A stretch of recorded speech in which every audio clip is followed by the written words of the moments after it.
The Church of Rock. Just had a guy named Gary call.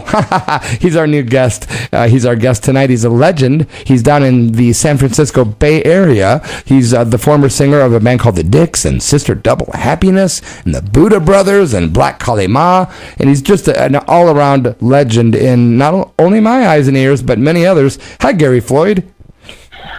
I can say hallelujah. Can you? Okay. Are you ready? Will hallelujah. I knew you could. Yeah. Well, if anybody can bring out the hallelujah in you, it's you. But did you lay your hands on the radio? Well, yes, I did. Okay. Although it's iPad, but yes.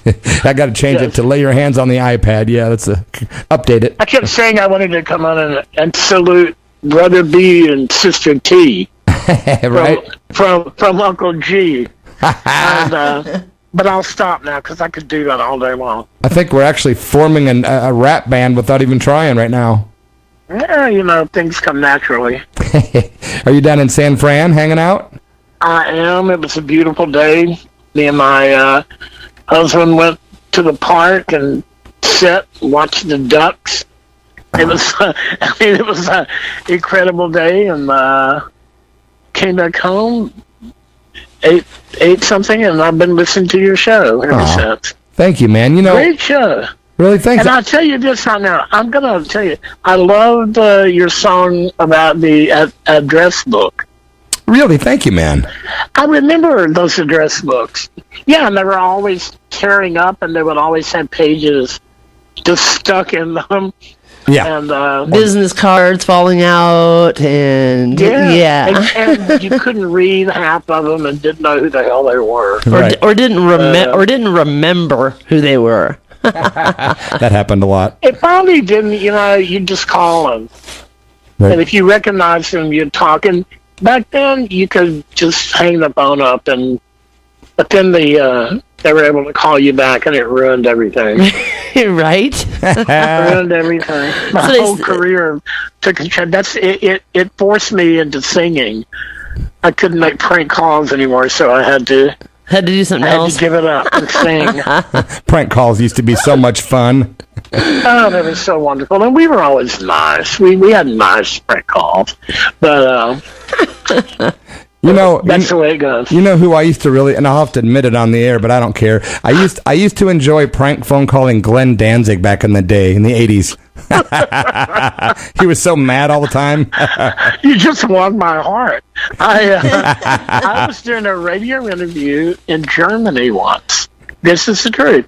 And it was one of those things where I sat in this office of the record company all day, a few hours, and people would call, and I would do these different interviews.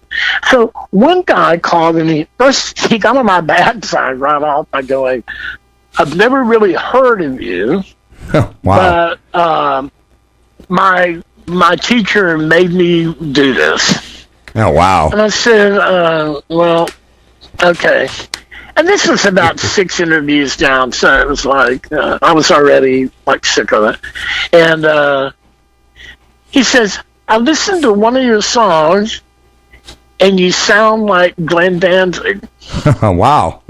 And I said, and you know what? This is the truth.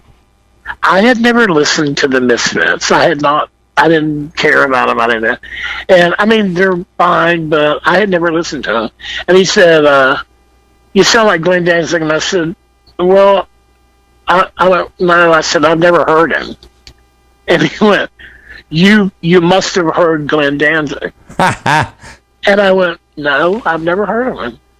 And he went, "You've never heard of the Misfits?" And I went, "Look, dude, I've never heard him. I know who he is, but I've never heard him." And he went, "You must have heard of him." And I said, "Fuck you," and just hung up. I said, "Oh, go." I said, "Screw you. That's too bad. Screw you. I'm so sorry." And I said, and I just slammed the phone down. Wow. Yeah, and the record company, they were all mad, and I didn't really care. Really? Well, they were going, it's a big rate, it's a big paper at this school. And I said, well, they ain't going to like me now.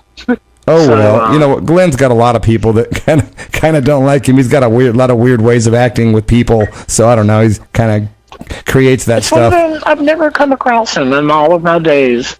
Interesting. I hope he's happy and doing well. Me too, man. Me too. Hey, can I ask you, what current book are you reading right now? Maybe, I'm sure you're reading more than one, but do you have a current book you're reading, Gary? Well, you know what I'm reading is what I'm doing.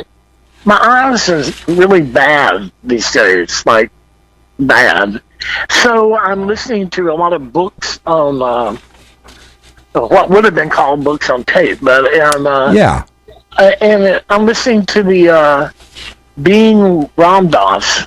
Beautiful. It's a biography, or it's like an autobiography of Baba Ram Dass, Richard Alpert, and it's really, really good. I've read that. Like, have you? I hope it continues to be good. Yeah, it is. He's still doing his thing in the school. Sure. So he hadn't even got to Baba yet. Yes, he's still Richard Alpert at that point. He hasn't become Richard Ram Alpert, Dass yet. But he's doing everything he can to not be. Yeah. Excellent. And, there's another book that I was reading too. It's Comedy, Sex, and God. Okay. I don't know if you read. And otherwise, because my body felt like it was okay. I'll let one second on. And sounds like a George Carlin title. Huh? Sounds like a George Carlin title. Doesn't it? Yeah. Well, he is like a stand-up guy, but I think he's somebody that was all into the very materialistic, and then he gets the spiritual thing, and somehow I think he meets Ram Dass and gets into Maharaji, and you know, I'm always reading tidbits of Ramakrishna and the Gospel, Yeah. and then books about Mother, Sharda Devi. So, but the main thing I'm listening to right now is the Ram Dass. Yeah. You know, I want to thank you so much for the Ramakrishna book. You sent me a book about a month ago, and it's just really beautiful. It's written by his beautiful book. It's written by the different devotees of Ramakrishna. Yes, I just wanted to say thanks again for that. Well, I'm so glad to share that. I've got other books, and when we unite one day, I will see you leaving with more books. Because I just think you'll enjoy them, and I'm not trying to be mysterious, but I'm getting rid of a lot of stuff. Yeah. Like, I'm taking all these photographs that I've had for years and years, and I'm sending them to people that would be interested in them now. I've seen them, and now it's time to let them go. Yeah. And I'm doing that with books, too, so... You know, I gladly give those, and that's a real jewel. And the Swami that put that together, I met him, Chaitananda. He's a wonderful, wonderful scholar and devotee of Sri Ramakrishna. Yeah.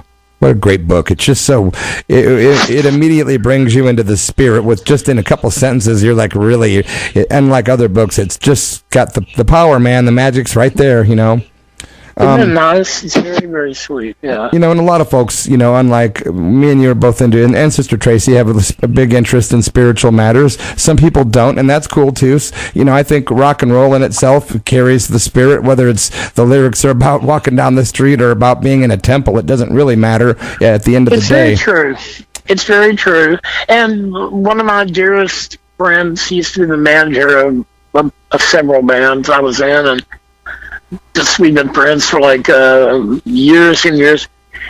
Her religion is being like an atheist, and she hates for me to say that, but she proves that your belief system doesn't have to be one that we think of. She doesn't believe in anything, but she's a wonderful, giving person. That's all that matters, bro, right? And that's all that matters. Yeah, it's like religion is love. That's what I say. I agree with you. I agree. You know, my friend David Valley, who you know too, through the Facebook world, wrote a great, beautiful, simple little acoustic country tune recently, and we recorded it, just the music, and sent it down to you, and you liked it. You told me you did, and we're going to be coming down there at some point, whenever it's comfortable for you, of course, to record that song, and I am really excited about it. Soon. Well, I'm going to tell you what. It was a beautiful, very inspirational, very simple guitar led song. Yeah. And just the lightest of accoutrements in the background, and it's I look very forward to that. I can't wait. Man. I'm like, of course, I think we both feel like we know each other. Yeah. But really, we've never seen each other, I don't guess. Well, you know, I met you. Right. I met you in 1985. You wouldn't remember. Oh. You were playing a gig in Dawson Lake in Indiana. Remember, we've talked about this before. But I came up and said hello to you. But I was like a 18-year-old Mohawk drunken guy, and you were probably like, "Get out of here, you drunk." But I said hi to you, though. But I'm going to tell you this right now. I probably didn't say that. I probably said, "Give me another beer," because I was probably drunk too. And that's funny. I don't drink anymore. So same. I think back now, God, I don't remember so much, or I remember it in a way that it was sort of I was drunk. So now things are a lot more clear. But now, well, you know, I'm old, and yeah. Well, I just look forward to, and you said it could happen soon. You just give me a little notice, and we'll make plans to come down to San Francisco to knock out that song. It's going to be such an honor. Are you going to bring Jet and Sister? I am. Sister Tracy and David Valley and Jet Dog. We all kind of hang out together. We wouldn't miss it for the world. I can't. You know what? I look forward to it's going to be like family come in for Christmas or something. Although I hope it's before Christmas. Yeah, I hope so too. Yeah, I mean, it's such a cool little tune. Yeah, thank you. And it'll be fun that we can do something together, like a project together. Yeah, I'm looking forward to it. I'd like the dog to at least bark at the end, so there can be a credit. That's a great idea, man. To get Jet Dog, get it to bark at the end. That would be so fun. You'll have to promise a bone or something. Whatever. Well, whatever the favorite treat is. Well, you know how much I love that dog, so that idea is immediately not going to be forgotten. That's going to be utilized. I love her too, and I hadn't even met the dog because all the pictures, very, very sweet. Now, do you have pets, Gary? You guys have pets?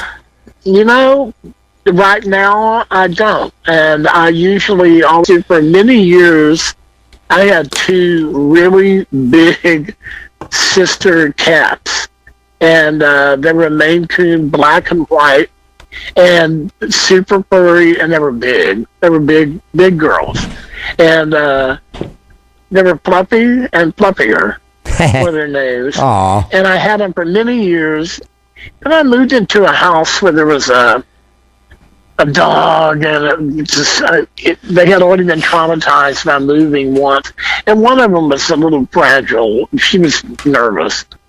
So I let one of my very good friends take them, and I was able to visit them whenever I wanted.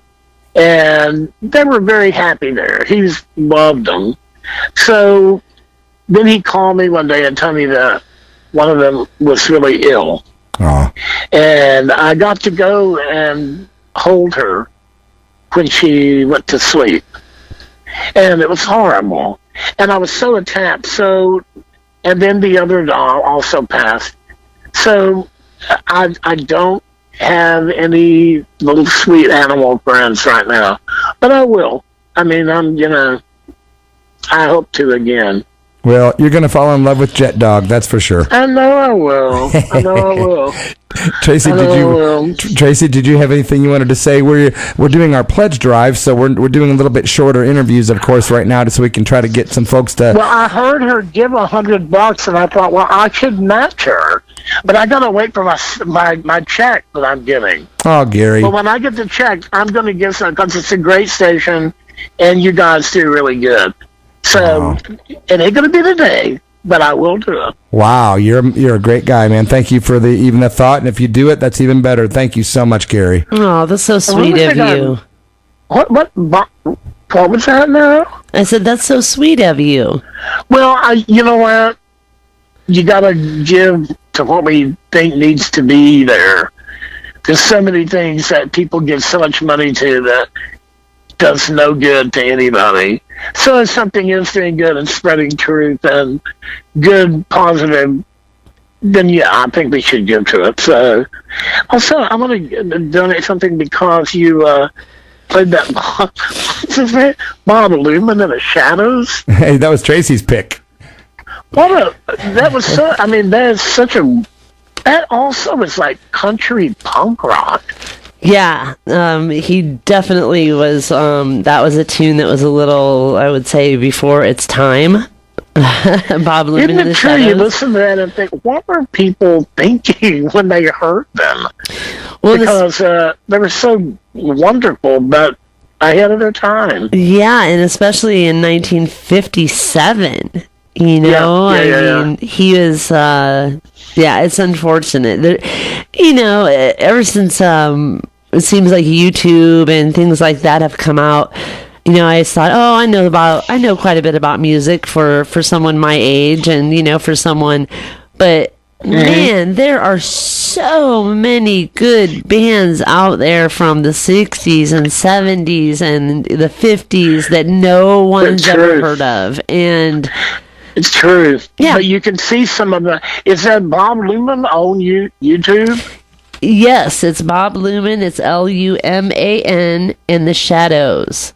And I'll be looking that up. Absolutely. And he also did kind of transition into country music. So he is a member of both the Rockabilly and the Country Music Hall of Fame. So pretty cool. Well, that's amazing. Yeah, absolutely. Yeah, well, see, that's worth something right there.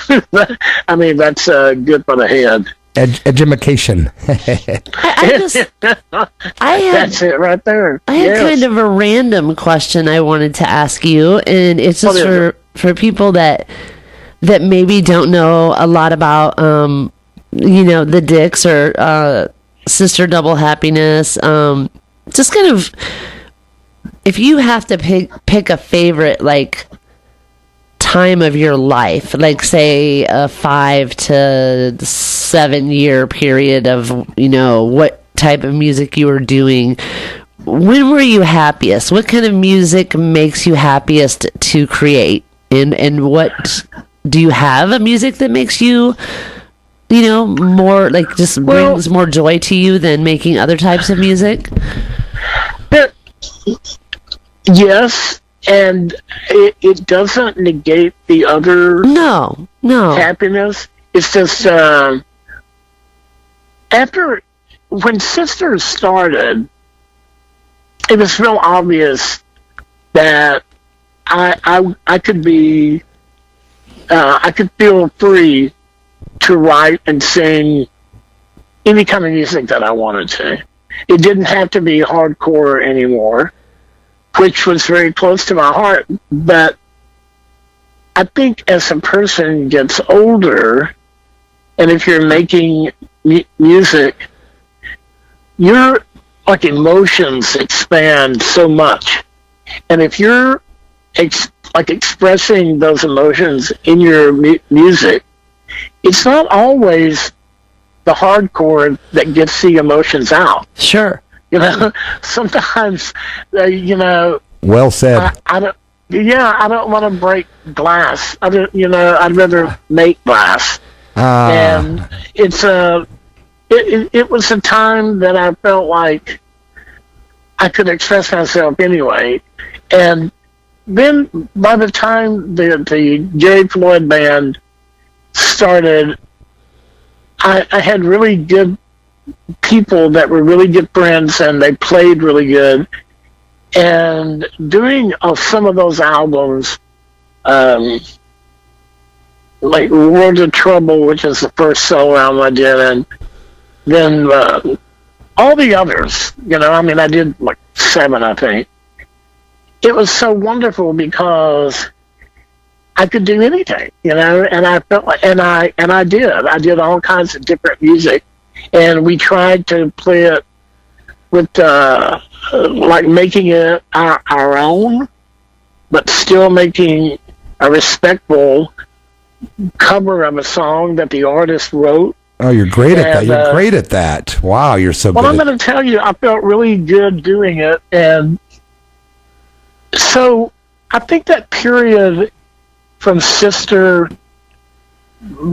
a beginning, and the Gary Floyd band things. I did 9 tours of Europe, and I'm old poor Arkansas. I mean, I was raised in Texas, but my family was. I would never have been able to go to Europe. And I was treated really good, and I always am very thankful to the music. Like it's a friend that was with me all my life. Oh. I'm not trying to be schmaltzy, but I'm not worried about being schmaltzy. I mean, I'm appreciative of the bands that I've been in for what they gave me. Yeah. And I was able to give, and it taught me how to give to people, to really care, if I didn't feel like getting up and singing, you still get up and sing, because the people that come to see you, they don't, this sounds weird, but they don't really care if you have a headache or if your leg hurts or you're just not in the mood. They're there to see you, and you've got to give to them. And so that touring, those years of really heavy touring and being able to create the music I wanted, those were really, really happy times. And I mean, the other things in my life weren't so happy. I mean, I was always broke, and I, was drinking so much, but those things were secondary as far as the happiness went. Well, the music was right there. Well, that's great. And I just wanted to say, real quick, I know we're running a little short on time, but not a lot of people can do what you did, can go from that style of music and then jump into like something like, Sister Double Happiness, Black Kalima, or whatever it is, can jump from that genre, whatever you want to, label it, and jump to something else and still have it be such high quality. Lots of people jump into another, another genre. Avenue, another genre, and it's like, stick to what you know.